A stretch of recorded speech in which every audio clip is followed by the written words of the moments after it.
నమస్తే, welcome to 9+ news channel. మనతో పాటు జయప్రకాష్ నారాయణ గారు అందుబాటులో ఉన్నారు. సార్ నమస్తే అండి. నమస్తే ఆంజనేయుడు. సార్ ఇంకోటి, ఇటీవలే ముఖ్యమంత్రి చంద్రబాబు నాయుడు గారు ఒక అనౌన్స్మెంట్ చేశారు. మూడో బిడ్డ పుడితే 30,000, నాలుగో బిడ్డ పుడితే 40,000. విద్య ఖరీదు, విద్య పనికిరాని విద్య, వైద్యం చూస్తే చాలా ఖరీదుగా ఉంది. ఆ తర్వాత మంచినీళ్ళు ఇవ్వలేని పరిస్థితులు ప్రభుత్వాలు ఉన్నాయి. ఇన్ని సమస్యల్లో ఉన్నప్పుడు ప్రజలు నిజంగా మూడో బిడ్డకు నాలుగో బిడ్డ వరకు వెళ్ళే పరిస్థితి ఉంటుంది. మీరు సరైన అంశం లేవనెత్తారు. ఖచ్చితంగా ప్రపంచంలో కొన్ని దేశాల్లో, మన దేశంలో కొన్ని రాష్ట్రాల్లో జననాల రేటు తగ్గుతున్నమాట వాస్తవం. ఫెర్టిలిటీ రేట్ అంటాం. అంటే ఒక మహిళ తన సంతానోత్పత్తి కాలంలో ఎంతమంది పిల్లల్ని కంటుందని. నేను పుట్టినప్పుడు బహుశా 5 6 ఉండేది. ఒక మహిళ సగటున ఈ దేశంలో 6 7 పిల్లలు కనేవాడు. ఇప్పుడు ఆంధ్రప్రదేశ్ తెలంగాణలో మనం 2 కంటే తగ్గాం. 1.2నో 3నో ఉంది. 1.6 అనుకుంటాను. ఒక 10 దశాంశం అటు ఇటు కావచ్చు. 2.1 ఉంటే జనాభా అదే రకంగా ఉంటుంది. ఇంతకాలం 2 కంటే చాలా ఎక్కువ ఉంది కాబట్టి సగటు మనం ఇంత పెరిగిపోయాం. 32 కోట్లతో ప్రారంభించాం భారతదేశ జనాభా స్వాతంత్రం వచ్చినప్పుడు. ఈవేళ 145 కోట్లు అయిపోయినాం. అంటే 4.5 రెట్లు పెరిగాం ఈ 75-80 ఏళ్లలో. కాబట్టి మనం ఇప్పటిదాకా చేసింది సరైన పద్ధతి. ఈ అదుపు చేయకపోతే జనాభా ఇంకా ఇప్పటికే ఒక 250 కోట్లు అయిపోయింది. కానీ మౌలికమైన సమస్య మీరేదో డబ్బులు ఇస్తే పిల్లల్ని కంటాం కాదు. ఎందుకని ఈవేళ యువతి యువకులు, కొత్త దంపతులు మన కుటుంబాల మన పిల్లలే. వాళ్ళు ఎక్కడి నుంచి వచ్చిన వాళ్ళు కాదు. ప్రతి కుటుంబంలో మీరు చూడండి, పెళ్ళికి విముఖత ఉన్నది. పెళ్లి చేసుకుంటే పిల్లల కంటానికి విముఖత ఉన్నది. పిల్లల కంటే ఒకటి కంటే ఎక్కువ అనుకుంటున్నారు. రెండు కూడా ఆలోచించాలి చాలా. ఎందుకని ఒకప్పుడు పిల్లలు పెద్ద ఖర్చు ఉండదు అన్న భావం ఉన్నది. ఇవాళ పిల్లలంటే విపరీతమైన ఖర్చు. ఒక కాన్పుకి నేను విన్నది మధ్యతరగతి కుటుంబాలకు కూడా ₹1,50,000 అవుతుందని. ఎండ్ టు ఎండ్ మీకు ప్రెగ్నెన్సీ మేనేజ్మెంట్, కాన్పు కరెక్ట్ కదా మీరు చెప్పాలి. మార్కెట్లో కరెక్ట్ ఉంది సార్. అది వరకు దాదాపు ఫ్రీగా అనుకునేవాళ్ళం మనం. అవును, అంటే పెద్ద ఖర్చే ఉండేది కాదు. ఊర్లో మంత్రసాని లేదంటే మరీ ఇదైతే హాస్పిటల్ కొద్దిపాటి మనకి సప్లిమెంట్స్ ఏదో ఇచ్చేవాళ్ళం, టాబ్లెట్లు కానీ మరొకటి కానీ, కొంచెం ఆహారం జాగ్రత్త చూసుకునేవాళ్ళం.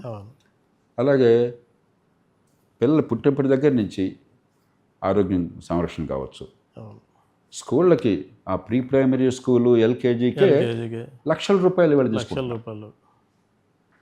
పుస్తకాలు 12,000 సార్. సో పిల్లలు బాగుపడాలి అన్న కోరిక ఉంటే, నాకు ఈ మధ్య ఎవరు చెప్పారు, ఒక స్కూల్ ఖరీదైన స్కూలేనో ₹80,000 కేవలం రవాణాకి ఖర్చు ఛార్జ్ చేస్తారు. రవాణా charge, AC bus, AC van, ₹80,000 అట. 4 కిలోమీటర్ల దూరం అట స్కూలు. 4 కిలోమీటర్లు వెళ్ళి రావడానికి బహుశా 200 రోజులు 250 రోజులు ఉంటుంది కదా స్కూల్. అంతే 360 ఉండదు. అంటే రోజుకి ₹400 ఆ కుటుంబం ఖర్చు పెడుతుంది ఆ బిడ్డ మీద. 4 కిలోమీటర్లు పెట్టిన 4 కిలోమీటర్లు 8 కిలోమీటర్లు. కానీ మనకి డిమాండ్ సప్లై కాస్త మంచి స్కూల్ అనేవి కొన్ని ఉన్నాయన్న భావం ఎప్పుడైతే కలిగిందో, ప్రభుత్వం వేల కోట్లు ఖర్చు పెడుతున్నా, లక్షల కోట్లు ఖర్చు పెడుతున్నా కూడా అక్కడ విద్య లేదో, స్కూల్ ఉంది, చదువు లేదు. కాబట్టి నా పిల్లలు బాగుపడాలని కోరుకునే తల్లిదండ్రులు కూడా మన దేశంలో తల్లిదండ్రులు పిల్లల కోసం బతుకుతారు. ఇది అంతే కదా. పిల్లల కోసం ఏ త్యాగానికైనా సిద్ధం. కాబట్టి అంతంత ఖర్చు పెట్టాల్సి వస్తుంది.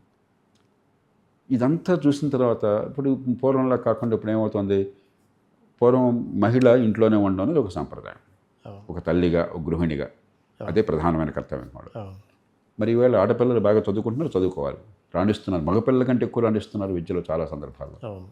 మరి మనం సమాజం అభివృద్ధి చెందాలన్నా, మహిళల అభివృద్ధి కావాలన్నా వారందరూ కూడా ఆర్థిక కార్యక్రమాల్లో భాగస్వాములు కావాలి. కాబట్టి ఇద్దరు పని చేస్తున్నప్పుడు పిల్లల్ని సాగడం, మరి దానికోసం ఇంట్లో చూసుకోవడం ఎవరు? కుటుంబాలు, ఉమ్మడి కుటుంబాలు లేవు ఇప్పుడు లేవు.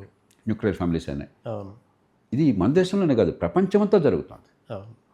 మీరు ఎన్ని ప్రోత్సాహకాలు ఇచ్చినా కూడా చాలా దేశాల్లో, ఉదాహరణకు దక్షిణ కొరియా కావచ్చు, మరి యూరోప్లో చాలా దేశాల్లో కావచ్చు, జపాన్ కావచ్చు, అదేమీ అక్కడ పిల్లల సంఖ్యను పెంచట్లేదు. కాబట్టి ఇది పరిష్కారం కాదు. మీరు ఏమన్నా ఉంటే మంచి ప్రమాణాల విద్య గ్యారంటీగా అందించి ఏర్పాటు చేయండి. అది జరగట్లేదుగా. ఇన్ని వేల కోట్లు ఖర్చు పెడుతున్నా కూడా గత 20 ఏళ్ళుగా ఉన్న కొద్దికి ప్రమాణాలు క్షీణించినాయి కానీ పెరగలేదు. మంచి ఆరోగ్యం సరిగ్గా అందించి ఏర్పాటు చేయండి, ఖర్చు అవసరం లేకుండా. ఈ రూపంలో వెళ్ళాలి తప్ప డబ్బులు ఇచ్చేస్తే పిల్లల్ని కంటారు అన్నది కరెక్ట్ కాదు. రెండోది, విస్తృతంగా ఆలోచిద్దాం. కొన్ని రాష్ట్రాల్లో, కొన్ని ప్రాంతాల్లో జననాల రేటు తగ్గినా కూడా కొన్ని రాష్ట్రాలు ఎప్పటికీ జగన్మోహన్ రెడ్డి విశిష్టంగా ఉంది. ఇప్పుడు మనలాంటి రాష్ట్రాల్లో కూడా తెలుగు రాష్ట్రాల్లో కూడా జగన్మోహన్ రెడ్డి ఎక్కువ లేకపోయినా కూడా యువత అందరూ పూర్తిగా ఉపాధితో ఉన్నారండి. వాళ్ళ అవసరాలని వాళ్ళకి అసలు ఏ రకమైన ఇబ్బంది లేదండి. మనకు యువత కొరవేయాలనుకుంటే అదే పరిస్థితి. ఉన్న వాళ్ళకి ఉద్యోగాలు ఇప్పించలేకపోతున్నారు, ఉన్న వాళ్ళకి ఉపాధి కల్పించలేకపోతున్నారు, ఉన్న వాళ్ళకి నైపుణ్యాన్ని ఇవ్వలేకపోతున్నారు, వాళ్ళకి తగిన ఉపాధి కోసం ఆర్థిక వ్యవస్థ పెంచలేకపోతున్నారు. ఇంకా జనాభా పెంచమంటున్నారు. ఉన్నవాడికి ఉపాధి లేదు బాబు అంటే ఇంకో జనాభా చేసుకుంటారు. దీని గురించి దక్షిణ కొరియా మరో దేశం ఆలోచిస్తుంది, జపాన్ లాంటి దేశాలు ఆలోచిస్తున్నాయని చెప్పంటే ఉన్న వాళ్ళందరికీ మంచి ప్రమాణాల ఉపాధి, మంచి నైపుణ్యము, సమాజంలో ఉత్పత్తి చేసే శక్తి, ఉత్పాదకత అన్నీ వచ్చేసినాయి. కాబట్టి మాకు మంది ఎక్కడ అంటున్నారు. చైనా కూడా అదే సమస్య ఉంది. మాకు మనుషులు కావాలి, పనిచేసే వాళ్ళ సంఖ్య తగ్గిపోతుంది అంటున్నారు. మన సమస్య అది కాదు, ఉన్న వాళ్ళని ఉపయోగించుకోలేకపోతున్నాం. ఉన్న వాళ్ళని ఉపయోగించుకోవడం మీద దృష్టి పెట్టాలా ముందు. ఉన్న వాళ్ళని ఉపయోగించుకోకుండా కొత్తగా ఇంకా మనుషులను ఉత్పత్తి చేయాలని మీద దృష్టి పెట్టాలా. కొంచెం ఇంగిత జ్ఞానంతో ఆలోచిద్దాం, ప్రాక్టికల్గా ఆలోచిద్దాం. మూడోది, దేశంలో కొన్ని ప్రాంతాల్లో మరింత పేదరికం ఉంది. బీహార్, తూర్పు భారతంలో, ఈశాన్య భారతంలో ఉన్న రాష్ట్రాలు. హైదరాబాద్లో ఎన్ని లక్షల మంది పనిచేస్తున్నారు నిర్మాణ రంగంలో, హాస్పిటాలిటీ రంగంలో, హోటల్స్, రెస్టారెంట్స్లో, హాస్పిటల్స్ రంగంలో.